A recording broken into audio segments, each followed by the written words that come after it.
আপনি আমাকে জিজ্ঞেস করতে পারেন, হুজুর, রোগের চিকিৎসার জন্য ডাক্তার দরকার হয়, হসপিটাল লাগে,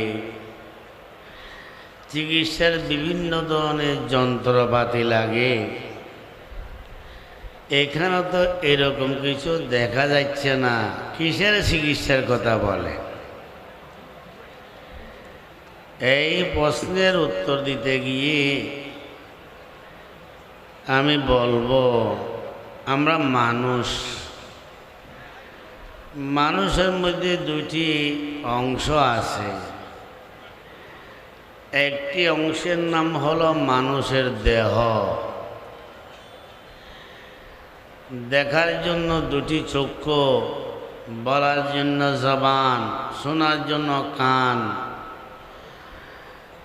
এইভাবে ধরার জন্য হাত, চলার জন্য পা, চিন্তা করার জন্য আকল। এই বাহিরের অংশের নাম হলো মানুষের দেহ। যে ডাক্তারের চিকিৎসার কথা আমরা বুঝি, সেটা হলো দেহের চিকিৎসা। চোখের মধ্যে রোগ হলো চোখের ডাক্তারের কাছে যায়, দাঁতের মধ্যে রোগ হলে দাঁতের ডাক্তারের কাছে যায়,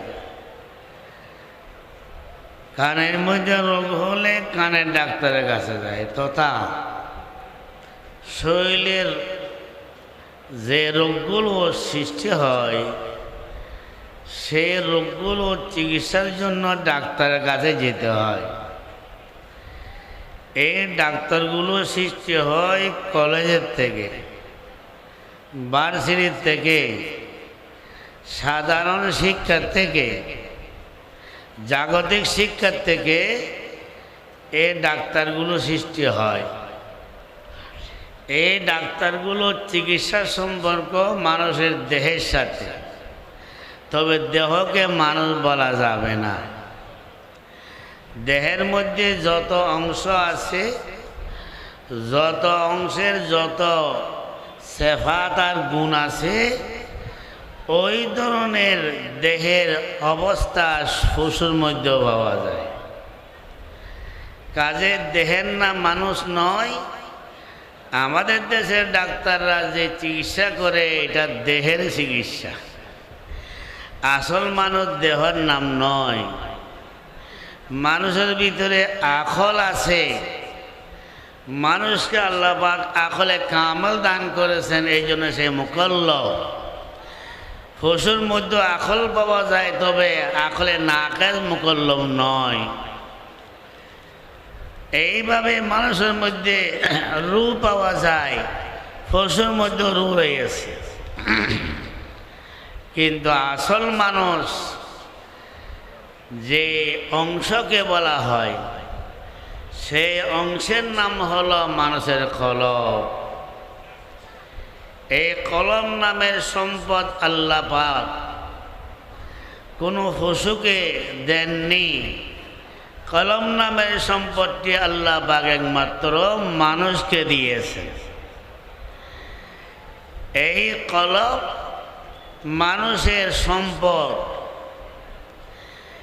এই কলম ইহুদির মধ্যেও পাওয়া যায়, খ্রিস্টানের মধ্যেও কলম আছে, বৌদ্ধ হিন্দুর মধ্যেও কলম পাওয়া যায়। কলম মানুষের অংশ, কিন্তু কলব তো দুই ধরনের রয়েছে। এক কলবকে বলা হয় কলবে সালেহ, সুস্থ কলব। আর এক কলবকে বলা হয়েছে কলবে ফাসেদ, অসুস্থ কলব।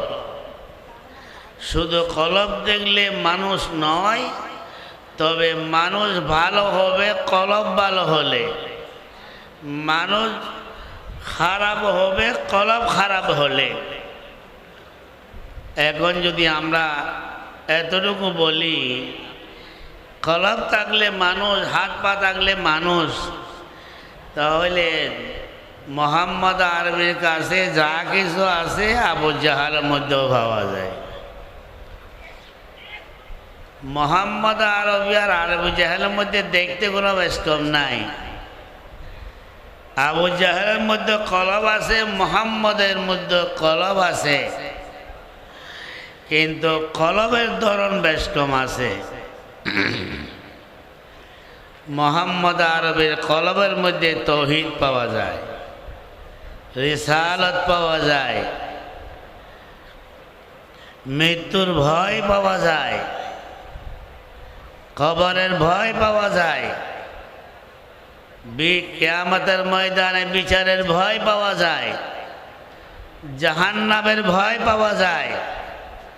এইটা হলো মোহাম্মদ আরবের কলব। আর আবু জাহাল নামের যে ব্যক্তি আছে তার মধ্যে কলব আছে, তবে সে কলবের ভিতর শিরিক পাওয়া যায়, সে কলবের ভিতর যে জুলুম পাওয়া যায়, মিথ্যা বলার জজবা পাওয়া যায়, মানুষ হত্যা করার স্পৃহা পাওয়া যায়, সেই কলবের মধ্যে যে সুদ ঘুষের লেনদেন করার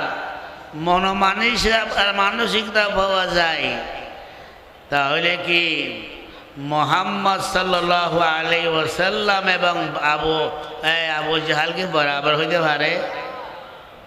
এই জন্য আল্লামা রুমি রহমতুল্লাহ আলাইহি বলেন যে একটা হলো মানুষ, সেটার ভিতরে রয়েছে, আর একটা হলো মানুষের কবর, যেটা দেখা যায়। এই দেহ হলো আসল মানুষের কবর, এটা আসল মানুষ নয়, আসল মানুষ ভিতরে রয়ে গেছে। এই জন্য আবু জাহাল আর মোহাম্মদ বরাবর হইতে পারে না। আল্লামা রুমি রহমতুল্লাহ আলাইহি কথাকে এই ভাষায় বলেন, গর্ব সুরত আদমি সাবুদে আহমদ আবু জাহল হাম এক সাবুদে ইকমি বি নিগলাফে আদমান নিস্তনদ আদম গলাফে আদমান। ও দুনিয়ার মানুষ, আবু জাহাল আর মোহাম্মদের মধ্যে কোনো পার্থক্য থাকবে না, তার সৌর শেকল এক বরাবর, এই জন্য কোনো পার্থক্য থাকবে না। আসল মানুষ, মানুষের ভিতরে যে অংশ আছে তাকে বলা হয় আসল মানুষ।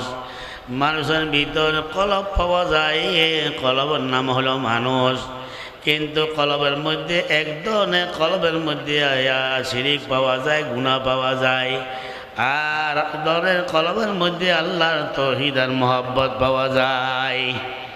মোহাম্মদ এবং আবু জাহালের মধ্যে পার্থক্য হয়ে যাবে আসমান জমিনের ফারক। এখন আমরা চিকিৎসা চাই, দেহের চিকিৎসা নয়, কলবের চিকিৎসা। এই কলব আমাদের স্তনের নিচের 2 আঙ্গুল নিচে একটা গোস্তের টুকরার নাম হলো কলব। এই কলব হলো মানুষের সম্পদ। কলবকে যদি যথাযথ নিগরানি করা হয় তখন মানুষটি মানুষ হয়। কলবের নিগরানি যদি করা না হয়, মানুষের নামে মানুষ পশু হয়।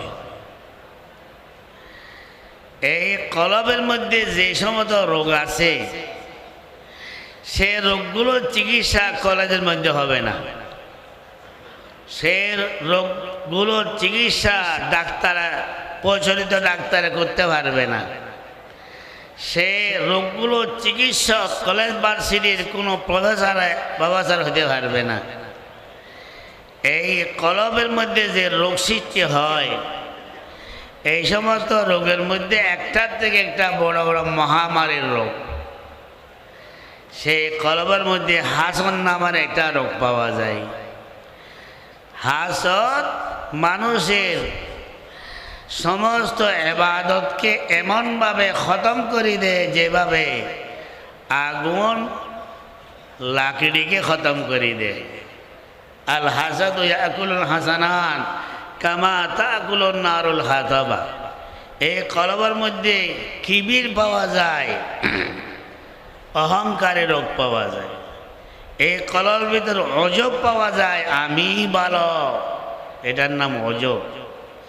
কলবের ভিতর আদাওয়াত পাওয়া যায়, দুশ্মনী, মানুষকে হত্যা করা, মানুষকে ধ্বংস করা, নষ্ট করা। এই কলবে বদগুমানের গুণা পাওয়া যায়, কোনো দলিল নেই, খামাখা একজনকে খারাপ বলা হচ্ছে। এই শৈলের ভিতর যে তজস্সুদের গুণা পাওয়া যায়, মানুষের দোষ বাহির করা। এই শরীরের কলবের ভিতরে যে জবানকে গীবতের মধ্যে ব্যবহার করা যায়, এই একটার থেকে একটা বড় বড় গুণা এগুলো কলবের এগুলো রোগ। এই কলবের মধ্যে যখন এই রোগ থাকবে, যেমন নাকি কলবের মধ্যে যদি দুনিয়ার মহব্বত পাওয়া যায়, এই দুনিয়ার মহব্বতে সেই লোককে চোর বানাবে, ডাকাত বানাবে, হাজারকার বানাবে, সুদখোর বানাবে, ঘুষখোর বানাবে, জানি বানাবে, যত প্রকারের অন্যায় বিচার ওই যে কলবের মধ্যে যে মালের মহব্বত রয়েছে, সে কলবওয়ালা মানুষ থেকে সৃষ্টি হয়। এখন কলবকে গায়রুল্লাহ মুক্ত করতে হবে। এই গায়রুল্লাহ মুক্ত করার জন্য আমাদের বুজুর্গরা আল্লাহর দরবারে দোয়া করেছেন। হটিয়ার বাণী মুফতি আজিজুল হক সাহেব রহমতুল্লাহ আলাই এই কলবত থেকে গায়রুল্লাহকে বাইর করার জন্য কি বলে, লা ইলাহা ইল্লাল্লাহ, লা ইলাহা ইল্লাল্লাহ। তিনি জিকির করেন এবং আল্লাহর দরবারে দোয়া করেন, মাল দৌলত কি হাওয়া সে দিল সে নিকাল, दिल को पुरानवार कर आए जुल जलाल, बुजुर्गे की नहीं हमको ज़रूरत, गुलाम अपना बना हमको खुदाया। আমি তো আমাকে ভালো মানুষ মনে করতেছি, যে মানুষের কলবে এরকম মারাত্মক রোগ রয়েছে, গায়রুল্লাহ রয়েছে, সে ব্যক্তি নিজকে ভালো মনে কেমনে করতে পারে? এই সমস্ত রোগে মানুষকে আল্লাহ নাফরমান বানাই দিচ্ছে। আমরা গুনাহ করি, গুনাহ করার সাথে আদে কলম নষ্ট হয়ে যায়। ইন্না হাযিল কুলুবা তাসদাউ কামা ইয়াসদাউল হাদিদু ইযা সাবাহুল মা। আল্লাহ নবী বলেন, ও আমার উম্মত, আমাদেরকে আল্লাহ পাক যে কলব দান করেছেন, এই কলব গুনাহ করার দ্বারাই নষ্ট হয়ে যায়। জবান দিয়ে গুনাহ করলাম, কান দিয়ে গুনাহ করলাম, হাতের দ্বারা গুনাহ করলাম, পায়ের দ্বারা গুনাহ করলাম, গীবতে গুনাহ করলাম, বদগুমানে গুনাহ করলাম, হাসদে গুনাহ করলাম। এই সমস্ত গায়রুল্লাহর গুনাহ করার দ্বারাই মানুষের কলব অন্ধকার হয়ে যায়। শুধু অন্ধকার হয় না, মানুষের কলব পাথর থেকে কঠিন হয়ে যায়। যখন মানুষ এইভাবে গুনাহ করে, এই গুনাহ করার কারণে কলব নষ্ট হয়ে যায়। নষ্ট কলবওয়ালা মানুষের টাকা থাকলেও শান্তি পায় না, নষ্ট কলবওয়ালা মানুষের কাছে ক্ষমতা আছে, শান্তি পাই না। নষ্ট কলবওয়ালা কলবে তোমাকা কলব মানুষের মধ্যে সম্পদ আছে, শান্তি পাই না।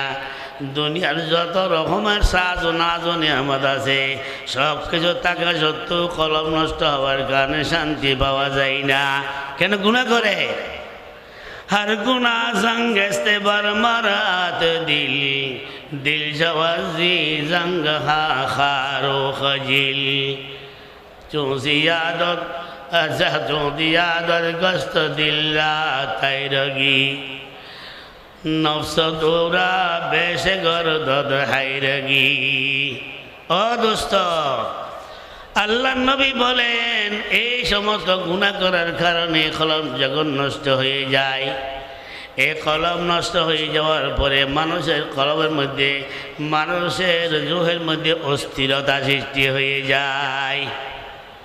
এগুলো সব গায়রুল্লাহ। এই কলমের চিকিৎসা করতে হলে কোরআন দিয়ে চিকিৎসা করতে হবে, কোরআনের তেলাওয়াতের মাধ্যমে, নামাজ দিয়ে চিকিৎসা করতে হবে, হজ এবং যাকাতের ইবাদত দিয়ে তার চিকিৎসা করতে হবে, রমজান মাসের রোজা দিয়ে চিকিৎসা করতে হবে।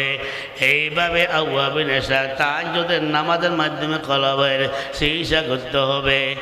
এইভাবে আমাদের মুরব্বীরা কলবের যে চিকিৎসা করেছেন, সে রাতে তাহাজ্জুদ পড়েছেন।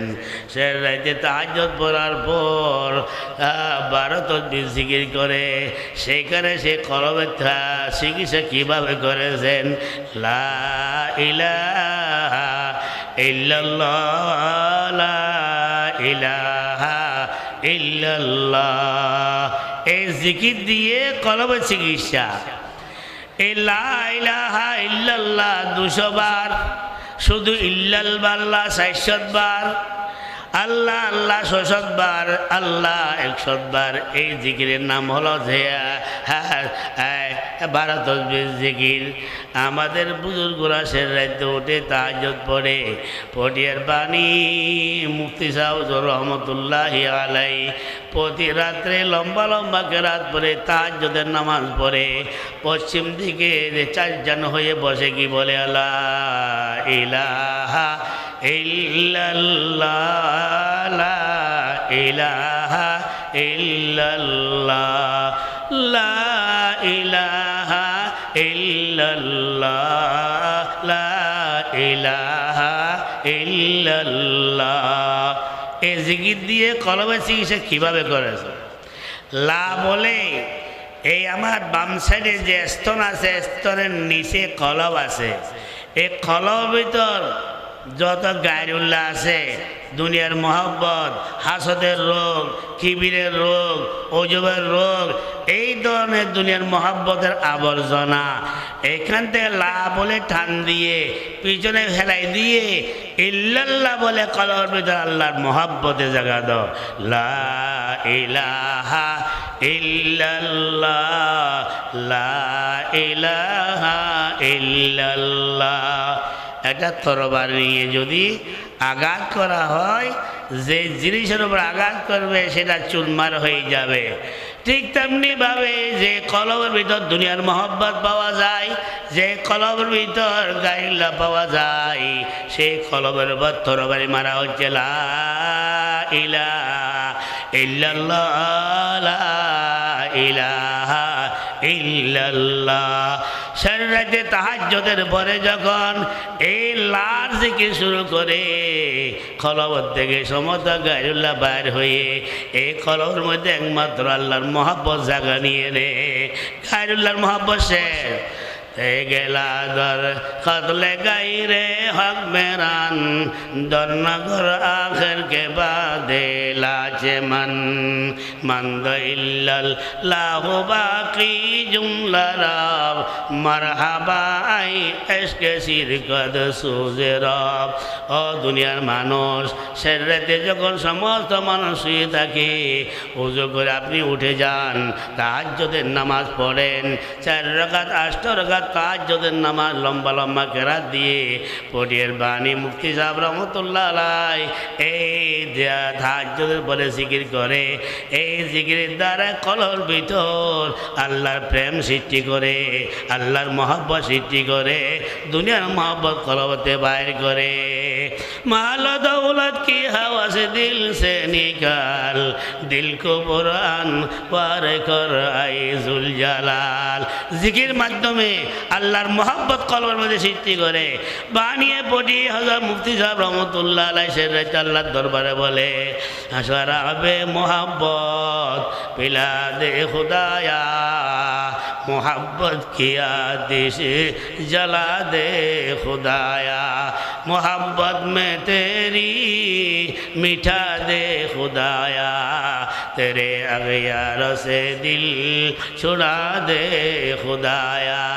बानी बढ़िया এই এইভাবে আল্লাহর দরবারে দোয়া করো, আল্লাহ কলবত থেকে গায়রুল্লাহকে বাইর করে দাও, দুনিয়াকে বাইর করে দাও, পদের মহব্বত কলবত থেকে বাইর করে দাও। তোমার মহব্বত দিয়ে, তোমার রসুলের মহব্বত দিয়ে, তোমার খবখসিয়ত দিয়ে আমার কলবকে তুমি তাজা করে দাও। এইভাবে কলবে চিকিৎসা করতে হয়। ও দোস্ত, যদি কলবে চিকিৎসা করা না হয়, এই কলবের মধ্যে যদি দুনিয়ার মহব্বত পাওয়া যায়, এই দুনিয়ার মহব্বত আমাকে চুরি করার জন্য নিয়ে যাবে। এই দুনিয়ার মহব্বত যত প্রকারের অন্য বিচার হইতে পারে সমস্ত গুণের দিকে আমাকে নিয়ে যাবে। এই জন্য আমাদের বুজুর্গরা সেজদাতে উঠে কলবে চিকিৎসা করেছে, কলবের থেকে গায়রুল্লাহকে জিকির মাধ্যমে বাইর করে দিয়েছে। এই বাবা আল্লাহর নবী বলেন, ইন্না লিকুল্লি শাইইন সিকালা ওয়া সিকালাতুল কুলুব ওয়া সিকালাতুল কুলুবি যিকরুল্লাহ। প্রত্যেকটি জিনিস অপরিষ্কার হয়, অপরিষ্কার বস্তুকে পরিষ্কার করার জন্য অনেক ব্যবস্থা আছে, কিন্তু কিবিরের দ্বারাই, অজবের দ্বারাই, বাতিনি গুনার দ্বারাই কলব যদি অপরিষ্কার হয়, এই কলবকে পরিষ্কার করার একমাত্র ব্যবস্থা আল্লাহ জিকির। লা ইলাহা ইল্লাল্লাহ, লা ইলাহা ইল্লাল্লাহ, লা ইলাহা ইল্লাল্লাহ, লা ইলাহা ইল্লাল্লাহ। বলতেছিলাম আমরা সব এখানে রোগী হিসেবে এসেছি, শরীরের রোগ নয়, কলবের রোগ। যতক্ষণ পর্যন্ত কলবের রোগের চিকিৎসা হবে না, ওই মানুষ থাকবে না, মানুষের নামে পশু হয়ে যাবে। ওয়া আখির দাওয়ানা আলহামদুলিল্লাহি রাব্বিল আলামিন। আসসালামু আলাইকুম ওয়া রাহমাতুল্লাহি ওয়া বারাকাতুহু।